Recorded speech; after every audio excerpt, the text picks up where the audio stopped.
Hello everyone, कैसे हो आप सभी। आई होप आप खुश होंगे, हैप्पी होंगे, अपनी लाइफ को एंजॉय कर रहे होंगे। पेरेंट विद यामिनी सिंह में आप सभी का स्वागत है। देखते हैं कि थर्ड पार्टी की करंट फीलिंग क्या चल रही है। और आज की जो रीडिंग होगी वो होगी dice reading. Please you help me. Collective reading है, जरूरी नहीं कि सब पे रेजोनेट हो, पर मोस्ट ऑफ द टाइम सब पे रेजोनेट हो जाती है। सभी पॉजिटिव रहे, हैप्पी रहे, मनी मन अपने पार्टनर का नाम दोहराए या फिर अपने इष्ट देव का नाम लें। Please you help me. मेरे व्यूअर्स के पार्टनर की लाइफ में जो भी थर्ड पार्टी है कि करंट फीलिंग क्या चल रही है मेरे व्यूअर्स के पार्टनर्स को लेकर। Please do and help me, please do and help me, please do and help me.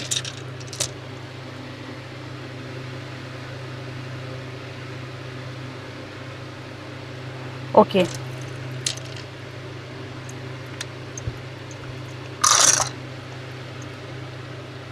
अगर थर्ड पार्टी की करंट फीलिंग आपके पार्टनर को लेके देखी जाए तो थर्ड पार्टी फ़िलहाल आपके पार्टनर को लेके ज़्यादा अट्रैक्टिव हो रही है। अट्रैक्टिव मीन्स कि ज़्यादा खिंच रही है उनकी तरफ।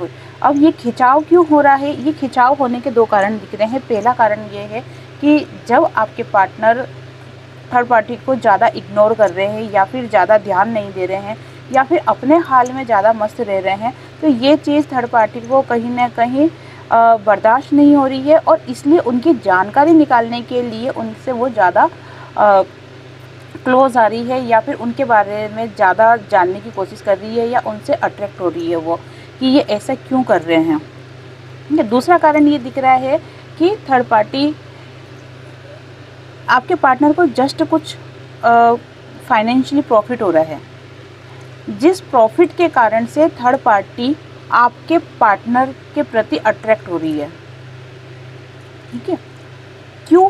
क्योंकि देखो, थर्ड पार्टी को पता है कि अगर आपके पार्टनर को कोई ना कोई फ़ायदा होगा तो कुछ हिस्सा तो मिलेगा ही सही। अब कुछ हिस्से का मतलब ये नहीं है कि संपत्ति आधी आधी होगी, नहीं, वो चीज़ नहीं। जैसे मान लो कि आपके पार्टनर को 2 लाख का फ़ायदा हुआ है, तो हो सकता है कि वो कुछ डिमांड कर दे कि मेरे को सोने की गोल्ड की रिंग दिलाओ या फिर कोई अच्छी महंगे साड़ी दिलाओ। ठीक है ना, ऐसे कुछ शॉपिंग से रिलेटेड। तो इतना भी अगर थर्ड पार्टी आपके पार्टनर से लेती है तो वो उसके लिए प्लस ही है। ज़्यादातर मुझे दिख रहा है गोल्ड की रिंग का ज़्यादा उसके दिमाग में ये चीज़ें चल रही है। तो ये दो कारण के कारण से ये दो बातों के कारण से थर्ड पार्टी आपके पार्टनर की तरफ अट्रैक्ट हो रही है। दूसरा मुझे दिख रहा है 5 नंबर की एनर्जी आई है थर्ड पार्टी के लिए कि थर्ड पार्टी अपनी लाइफ में चेंज लेके आएगी, जो कि चेंज ला ही रही है। क्योंकि देखो, दोनों तरीके से थर्ड पार्टी आपके पार्टनर की तरफ खींच रही है। पहला जानकारी लेने के लिए, दूसरा फ़ायदा उठाने के लिए। और ये दोनों ही चीज़ें जब वो करेगी तो वो अपनी लाइफ में परिवर्तन तो लाएगी ही सही। और यही चीज़ आपके पार्टनर को बहुत ज़्यादा इमोशनल कर देगी। इमोशनल क्यों कर देगी? क्योंकि जैसे जैसे आपके पार्टनर थर्ड पार्टी से दूर जाने की कोशिश कर रहे हैं। दूर जाने की कोशिश क्यों कर रहे हैं? देखो, इसके भी 2 रीज़न हैं। पहला ये है कि थर्ड पार्टी कहीं ना कहीं हकीकत सामने आई है।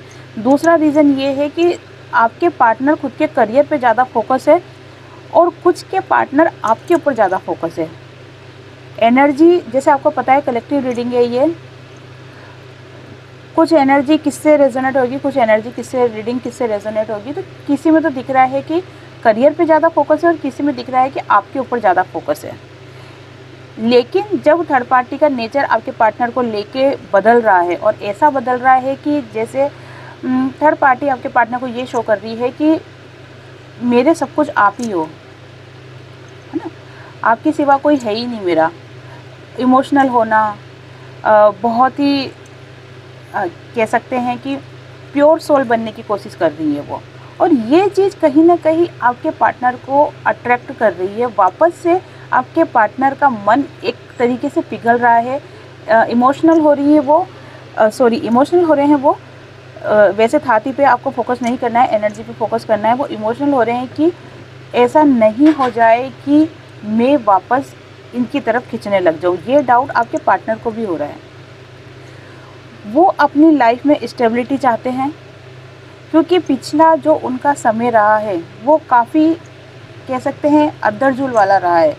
या फिर डबल सिचुएशन फेस करने वाला रहा है, लेकिन अब वो अपनी लाइफ में पूरी तरीके से क्लियरिटी चाहते हैं, स्टेबिलिटी चाहते हैं, और इस स्टेबिलिटी को पाने के लिए ही आपके पार्टनर अपने आप पे ज़्यादा फोकस करने की कोशिश कर रहे हैं। साथ में आपके पार्टनर को ये भी लग रहा है कि अगर मैं अपने आप में फोकस करता हूँ और अपने अंदर कुछ परिवर्तन लेके आता हूँ, कुछ बदलाव लेके आता हूँ, तो हो सकता है कि आप उन्हें पसंद करने लग जाओ। जो कि उनके पास्ट में जो कुछ उनका बिहेवियर रहा है आपको लेके, उससे आप काफ़ी हर्ट हुए हो, इसलिए आपकी खुशी के खातिर अपने आप में कुछ परिवर्तन लाने की कोशिश आपके पार्टनर कर रहे हैं। वहीं दूसरी तरफ थर्ड पार्टी अपने आप को बदलने की कोशिश कर रही है। क्यों? क्योंकि वो आपके पार्टनर की लाइफ में क्या चल रहा है वो सारी जानकारी ले सके और आपके पार्टनर को खुद से दूर जाने से रोक सके। देख लेते हैं और बताइए डिवाइन, और बताइए डिवाइन कि थर्ड पार्टी का नेक्स्ट एक्शन क्या होगा, थर्ड पार्टी का नेक्स्ट एक्शन क्या होगा।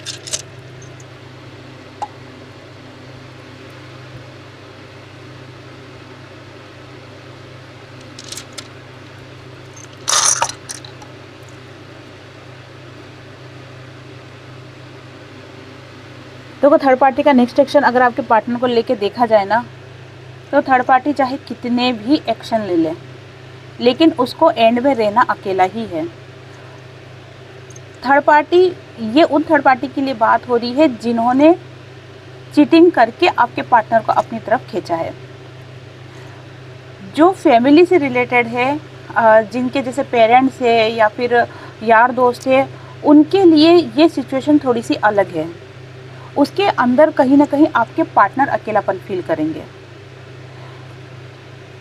लेकिन रीडिंग थर्ड पार्टी की हो रही है, इसलिए जो थर्ड पार्टी का नेक्स्ट एक्शन होगा ना, वो नेक्स्ट एक्शन उसका जो भी हो, लेकिन उसका जो निष्कर्ष निकलता है या फिर जो लास्ट परिणाम जो निकलता है, उसके अंदर थर्ड पार्टी को अकेले ही होना है, अकेले ही रहना है, चाहे वो अपना कितना ही दिमाग क्यों ना यूज़ कर ले। अब ऐसा क्यों होगा? इसलिए होगा क्योंकि ये मैंने आपको बताया था कि पिछली रीडिंग में शायद मैंने आपको बताया था कि मार्च और अप्रैल ये महीना ऐसा रहेगा जिसके अंदर आपके पार्टनर आपकी तरफ आएंगे, और यही 2 महीने ऐसे रहेंगे जहां पर थर्ड पार्टी को उसका कर्मा फेस करना पड़ेगा। कर्मा फेस करने के कारण क्या होगा कि थर्ड पार्टी चाहे अपनी तरफ से कितना भी एक्शन लगा ले, लेकिन उसको वो चीज़ हासिल नहीं हो पाएगी जो कि वो गलत नीति से पाना चाहती है। अगर उसकी नीति सही है, अगर वो प्योर सोल है, मन सच्चा है उसका, और फिर अगर वो कुछ पाना चाह रही है, तो हो सकता है कि उसकी इच्छा पूरी हो जाए। लेकिन अगर गलत नीति से कुछ, अगर वो किसी चीज़ को हड़पना चाह रही है या छीनना चाह रही है, तो वो चीज़ें उसकी सक्सेस नहीं होने वाली है। कहीं ना कहीं राहु का इम्पैक्ट भी थर्ड पार्टी के ऊपर दिखाई दे रहा है, जिससे क्या होगा कि थर्ड पार्टी का दिमाग बहुत ज़्यादा घूमेगा। वो उन्हीं चीज़ों को अपनी लाइफ, उन्हीं चीज़ों को फॉलो करेगी जो उसके लिए सही नहीं है, क्योंकि राहु है ना, राहु दिमाग घुमाएगा। 6 नंबर की एनर्जी थर्ड पार्टी के लिए जो शो कर रही है, उसका सीधा सीधा यही कारण है कि दिख रहा है कि थर्ड पार्टी आपके पार्टनर की लाइफ से दूर खुद ही चली जाएगी। क्यों चली जाएगी? क्योंकि वो अपने आप को अकेला फील करेगी। राहु का इम्पैक्ट होने के कारण उसका दिमाग उल्टा उल्टा घूमेगा, जिससे वो उंधे सुंधे काम करेंगी, और इसीलिए जब अपने आप में वो गिल्ट फील करेगी, या फिर कहते हैं ना कि ज़्यादा गुस्सा हो जाना, हर चीज़ की अति बुरी होती है, तो जो गुस्सा उसका आपके पार्टनर को लेके ज़्यादा बढ़ जाएगा, तो गुस्से में खुद ही चली जाएगी। अब चली जाएगी या चला जाएगा, ठीक है, आपको एनर्जी पे फोकस करना है, थाती पे फोकस नहीं करना है। तो ये सिचुएशन निकल के आ रही है। अब कार्ड से भी देख लेते हैं कि थर्ड पार्टी आपके पार्टनर को लेके क्या सोच रही है, क्या माइंड गेम चल रहा है उसका। Please divine help me, please divine help me, please divine help me.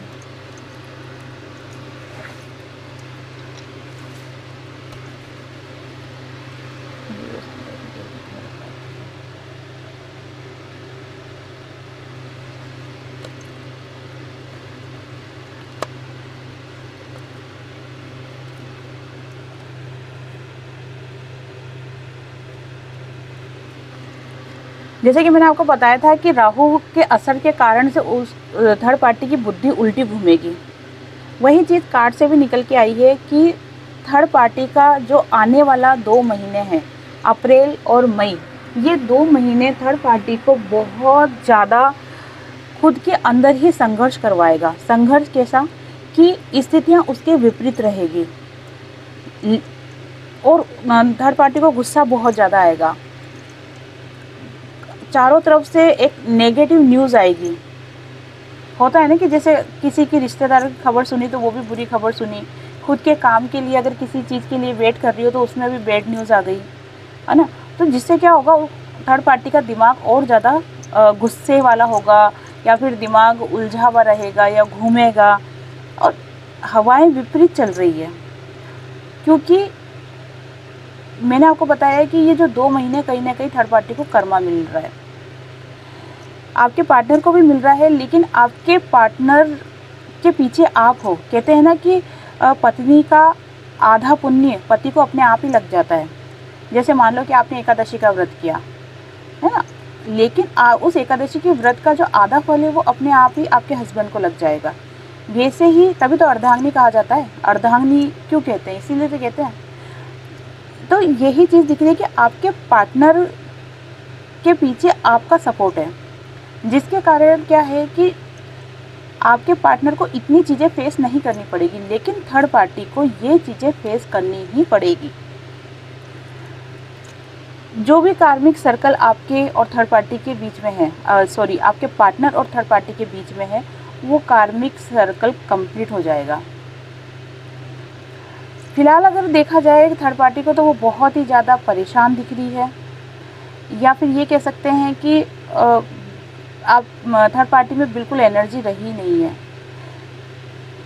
जितना वो दन फन करती थी या फिर जितना वो अपना दिमाग यूज़ करके आपके पार्टनर को अपने पास रखने की कोशिश करती थी, वो सभी उसकी चालाकियाँ बोल सकते हो या फिर उसका छल कपट बोल सकते हो, वो सभी चीज़ें अब अब थर्ड पार्टी उस चीज़ों को फॉलो नहीं कर पा रही है। जो भी थर्ड पार्टी ने सपने देखे थे आपके पार्टनर को लेके काफ़ी हद तक पूरे हुए हैं, लेकिन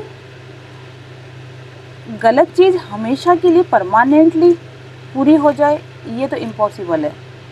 वही चीज़ थर्ड पार्टी के साथ भी दिख रही है कि कुछ टाइम के लिए थर्ड पार्टी चाहे बहुत खुश हो गई हो कि उसने आपके पार्टनर को आपसे दूर कर दिया, खुद रानी बन गई या राजा बन गया, है ना, या फिर उसके दिल पे राज करा। लेकिन ये सिचुएशन अगर लॉन्ग टाइम के लिए आप देखो तो ऐसा नहीं होता है, और इसी कारण से थर्ड पार्टी बहुत ज़्यादा अपसेट, बहुत ज़्यादा परेशान। उसको खुद के वो सभी कर्म याद आ रहे हैं जो कि उसने किए थे। सारी सिचुएशंस, कहते हैं ना कि जब इंसान मरता है तब उसको सारे जो पाप उसने करे हैं, जो भी उसने गलत काम करा है ना, वो एक रील की तरह घूमते हैं। और जब इंसान मरता है ना तो वो ऐसा तड़पता है जैसे 100 बिच्छुओं ने डंक मारा हो, है ना। तो वो एक बिच्छू का डंक ही इंसान को मार देता है, 100 बिच्छू के डंक में तो इंसान की क्या हालत हो जाती है, इतना पेन, इतना दर्द। तो वही सिचुएशन कहीं ना कहीं थर्ड पार्टी की दिख रही है, और इसी कारण से थर्ड पार्टी बहुत ज़्यादा परेशान हो रही है, और उसका जो माइंड गेम चलता था ना वो कहीं ना कहीं ख़त्म हो गया है। कुछ ये समय का असर भी बोलोगे आप, क्योंकि जब इंसान का दिमाग चलना बंद हो जाता है, जब बुद्धि भ्रष्ट हो जाती है, उसको समझ ही नहीं पड़ता है कि क्या स्टेप वो ले जो उसके लिए सही होगा। तो वो क्या चीज़ होती है, वो सब कर्मा ही तो होता है कि वो सही स्टेप नहीं ले पाएगी, जिससे क्या होगा, वो खुद ही का नुकसान कर लेगी। या तो वो खुद ही गुस्से में आके आपके पार्टनर को छोड़ के चली जाएगी, या फिर उसे अपनी गलती का एहसास होगा कि हाँ मैंने किसी के साथ गलत किया, तो भी वो आपके पार्टनर को छोड़ के चली जाएगी। और देख लेते हैं इस एंड हेल्प में।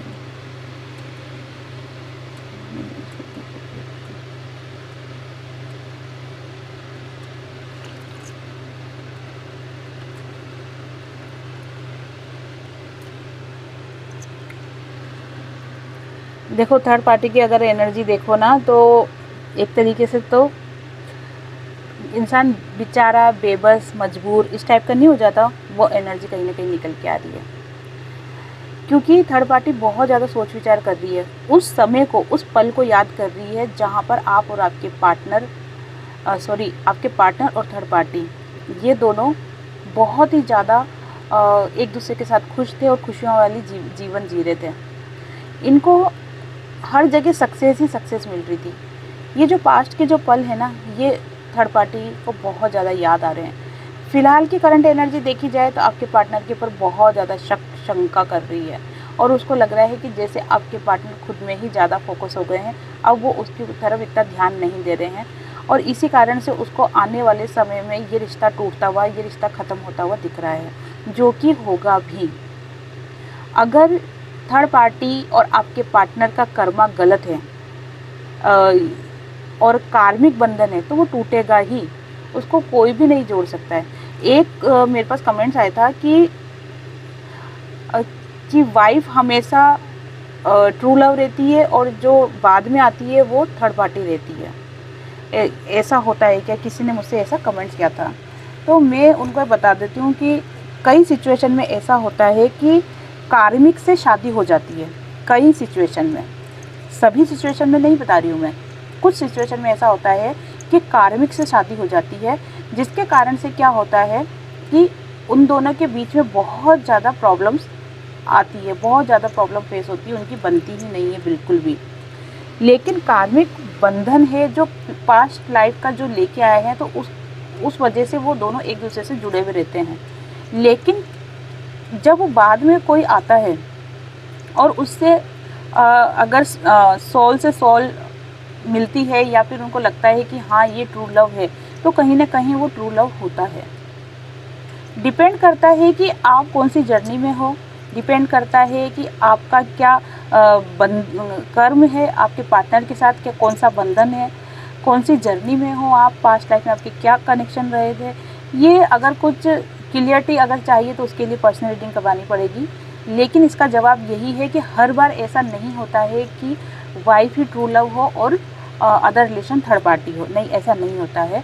लेकिन हर बार ऐसा ही हो ये भी कोई ज़रूरी नहीं है, डिपेंड करता है कि आपकी जर्नी कौन सी है और आप किस सिचुएशन से गुजरते हुए आए हो। ठीक है,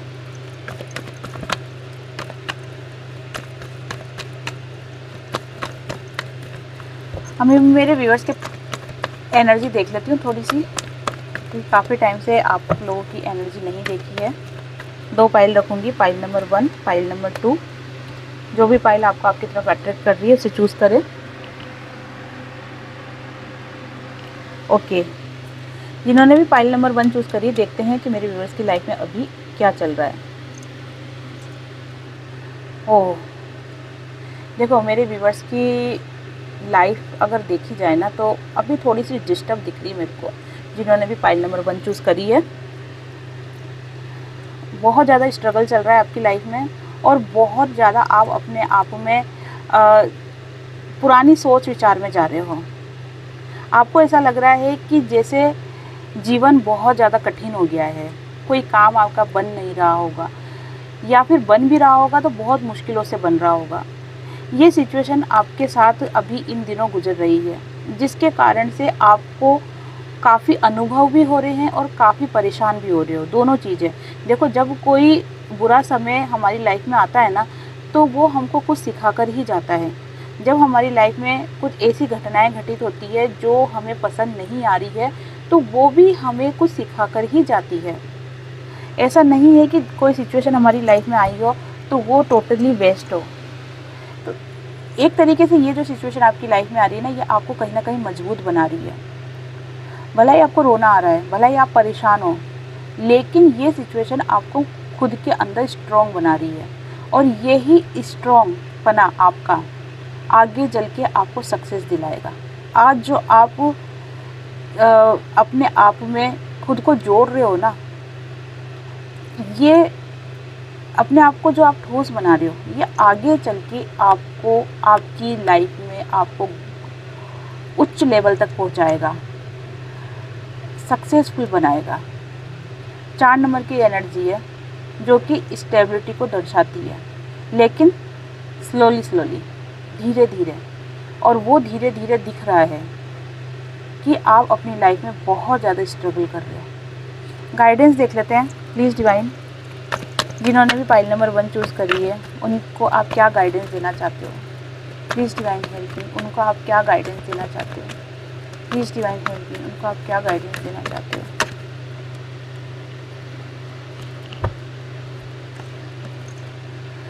पहली गाइडेंस ये है कि आपको आपकी पास्ट की सारी बातों को भूलना होगा, अपनी लाइफ में आगे बढ़ना होगा।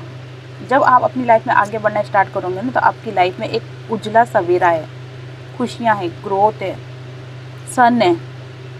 लेकिन उस कंडीशन में है कि जब आप पास्ट को छोड़ के आगे बढ़ते हो। अगर आप ऐसा करते हो तो डिवाइन की तरफ से आपको ब्लेसिंग भी है और ग्रोथ भी है। दूसरा ये दिख रहा है कि आपको फालतू की टेंशनें नहीं लेनी है। आप दिमाग में फालतू की टेंशन बहुत लेते हो, ये हो गया, वो हो गया, ऐसा हो जाएगा तो क्या होगा, वैसा हो जाएगा क्या होगा, मैं ऐसा नहीं कर सकती हूँ, मैं इस लायक नहीं हूँ, मैं कमज़ोर हूँ, मैं ये हूँ वो हूँ। ऐसे फालतू के दिमाग में बहुत सारे आप उलझने टेंशनें लेके रखते हो, जो चीज़ भी आपको आगे नहीं बढ़ने दे रही है।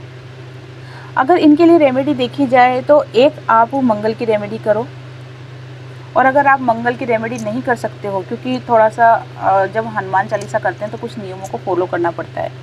अगर आप हनुमान चालीसा नहीं पढ़ सकते हो डेली, तो फिर आप टाइगर आई का ब्रेसलेट पहनो। टाइगर आई का ब्रेसलेट पहनने का ये मतलब नहीं है कि कुछ भी उठा के पहन लिया। ब्रेसलेट वो होना चाहिए जो सिद्ध हो, प्योर हो, चार्ज हो। इन दोनों में से आप कुछ भी कर सकते हो। ये आपके लिए रेमेडी है, गाइडेंस है, और पाइल नंबर 1 की करंट सिचुएशन है। जिन्होंने भी पाइल नंबर 2 चूज़ करी है, देखते हैं उनकी लाइफ में अभी ऑल ओवर क्या चल रहा है। मेरे कुछ व्यूवर्स जो है ना, वो अपनी लाइफ में पूरी तरीके से बिंदास है। बिंदास बोलो तो उनकी लाइफ में कुछ टेंशन आ रही है, जा रही है, उनको कुछ फ़र्क नहीं पड़ता, क्योंकि उन्होंने खुद को डिवाइन को पूरी तरीके से सौंप दिया है, पूरी तरीके से डिवाइन के शरणागत हो गए हैं। इसलिए उनकी लाइफ में अच्छा हो रहा है, बुरा हो रहा है, जो भी सिचुएशन हो रही है, वो कहीं ना कहीं उनको फ़ायदा ही देके जाएगी। नुकसान कुछ भी नहीं होने वाला है। या तो कुछ बड़ा प्रॉफिट हो जाएगा, नहीं तो डिवाइन से बहुत ज़्यादा जुड़ाव हो जाएगा। दोनों ही सूरत में भला आप ही का होने वाला है। तो जिनकी भी पाइल नंबर 2 चूज़ करी है, वो फ़िलहाल मुझे अच्छे दिख रहे हैं, खुश दिख रहे हैं, टेंशन फ्री दिख रहे हैं, अपने हाल में मस्त दिख रहे हैं, और डिवाइन की तरफ ज़्यादा उनका मन हो रहा है, उनकी तरफ ज़्यादा उनका झुकाव हो रहा है। फिर भी मैं गाइडेंस देखूंगी कि आप के लिए क्या गाइडेंस दे रहे हैं डिवाइन। प्लीज़ डिवाइन है, जिन्होंने पाइल नंबर 2 चूज़ करी है, उनको आप क्या गाइडेंस देना चाहते हैं। प्लीज़ डिवाइन है, प्लीज़ डिवाइन है। ओके, देखो 10 नंबर की एनर्जी पाइल नंबर 1 में भी आई थी और इसमें भी आई है। देखो आपके लिए गाइडेंस यही है कि भलाई आप अपने हाल में मस्त जी रहे हो, आपको दुनियादारी से कोई मतलब नहीं है, लेकिन फिर भी आपकी लाइफ में कुछ ऐसी सिचुएशन आ सकती है जिसके कारण से आपको किसी के साथ झगड़ा हो जाएगा, या फिर बहसबाजी हो जाएगी, या फिर किसी के साथ बहुत ज़्यादा मन खट्टा हो जाएगा आपका। तो आपके लिए गाइडेंस यही है कि आपको ऐसी सिचुएशन अगर आपकी लाइफ में आती है तो आपको थोड़ा सा इग्नोर करना है, इन चीज़ों पे आपको ध्यान नहीं देना है। अगर आप सूर्य देव को जल चढ़ाते हो तो आपका कॉन्फिडेंस लेवल ऐसा ही बना रहेगा जैसा कि इस कार्ड में दिखाई दे रहा है। तो आपके लिए रेमेडी अगर देखी जाए तो सूर्य देव को जल चढ़ाओ, और गाइडेंस अगर देखी जाए तो आपकी लाइफ में जो भी झमेले हो रहे हैं या आने वाले हैं, आपको उन सभी को इग्नोर मारना है। और इग्नोर मारने की हिम्मत कहाँ से आएगी? आपके पास सूर्य देव को जल चढ़ाने से। तो आप सूर्य देव को जल चढ़ाएं, सभी सिचुएशन को जो कि आपको सूट नहीं करती है उसको इग्नोर करें और अपनी लाइफ में खुश रहें, मस्त रहें, एंजॉय करें। जिनसे भी रीडिंग रेजोनेट होती है लाइक शेयर कमेंट्स करें। जिन्होंने भी चैनल को सब्सक्राइब नहीं किया है वो चैनल को सब्सक्राइब कर दे। आप सभी को हरे कृष्णा।